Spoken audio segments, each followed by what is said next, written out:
y'all? It's Season Love, SCNLUV, that's who I be.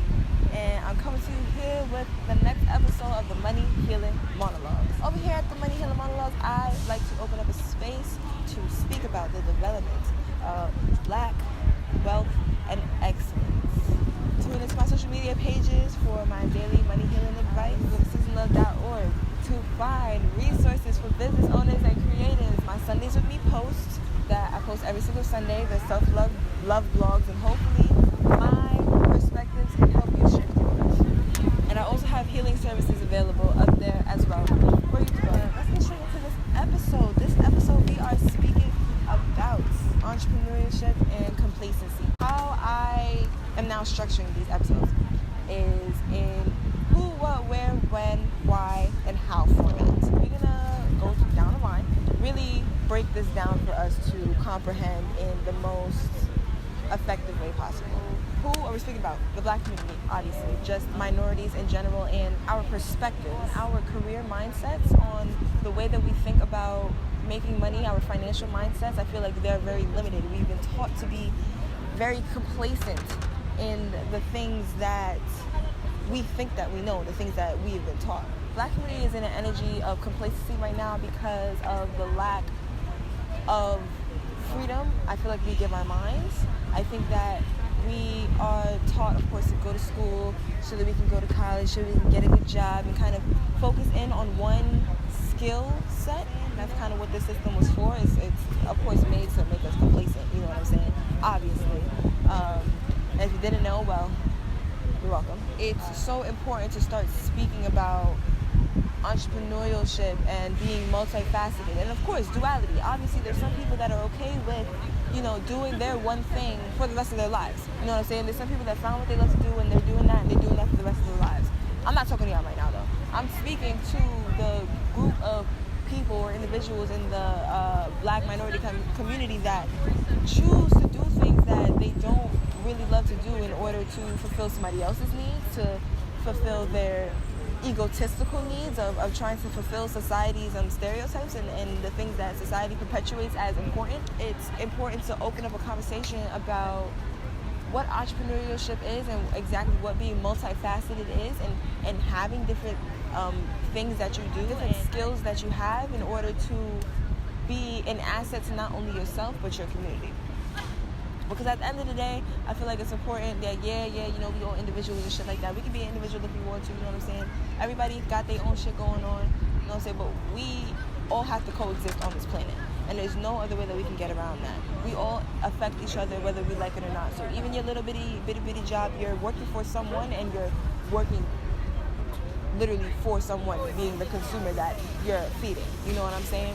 So essentially what this life truly, genuinely is about, as well as, being an individual, it's also about being a part of a community and developing a sense of safety within the people that we're around. This is just moving us to the where. In low-income communities and low-income, just in the poverty districts, in the places where, not a lot of money is funneling through. As I was saying, before I was rudely interrupted, getting into the where, we're talking about low-income communities and just the poverty districts where literally people that are living in those communities travel all the way to Manhattan to fucking work their jobs. That's fucking crazy. What's ridiculous? That's crazy. What's ridiculous? I find it so...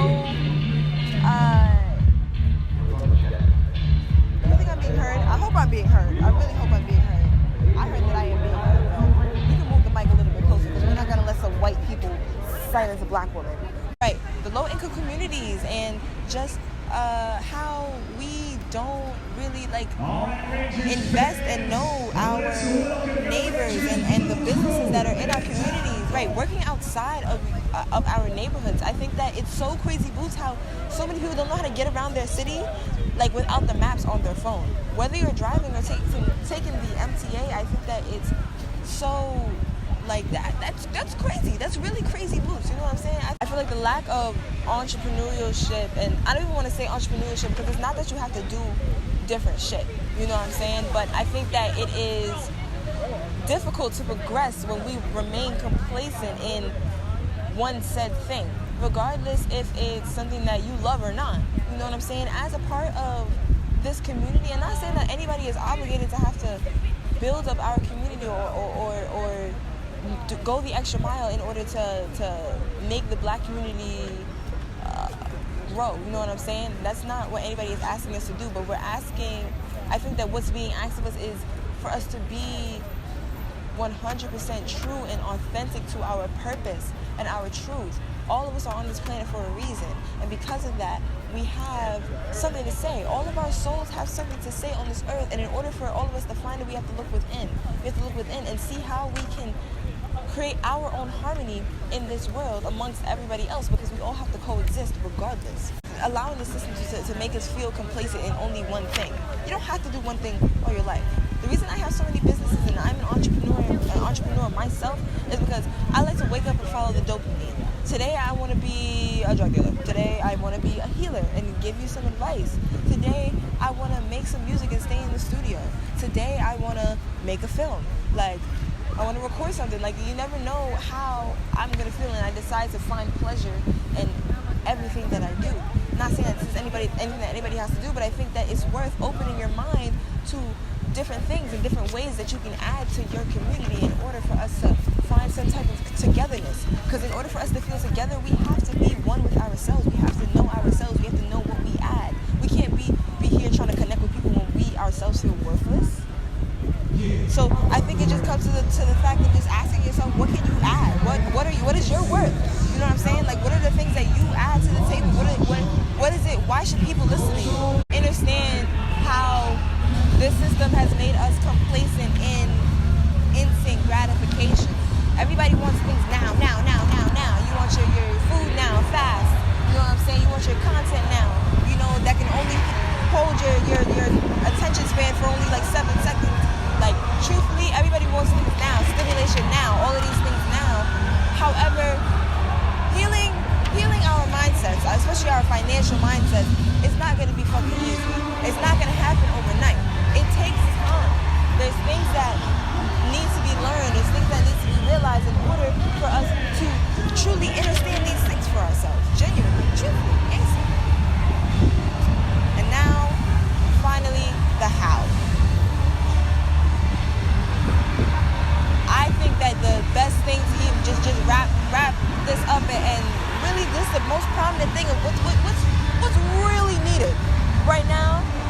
Bro, come outside, meet your neighbors, go walk into the businesses that are around in your communities, and true shit, especially in low income communities, you'll realize that most of the businesses that are there are not even owned by people that live within the community. They live probably so far away. They don't even live within the communities. How connected are we really?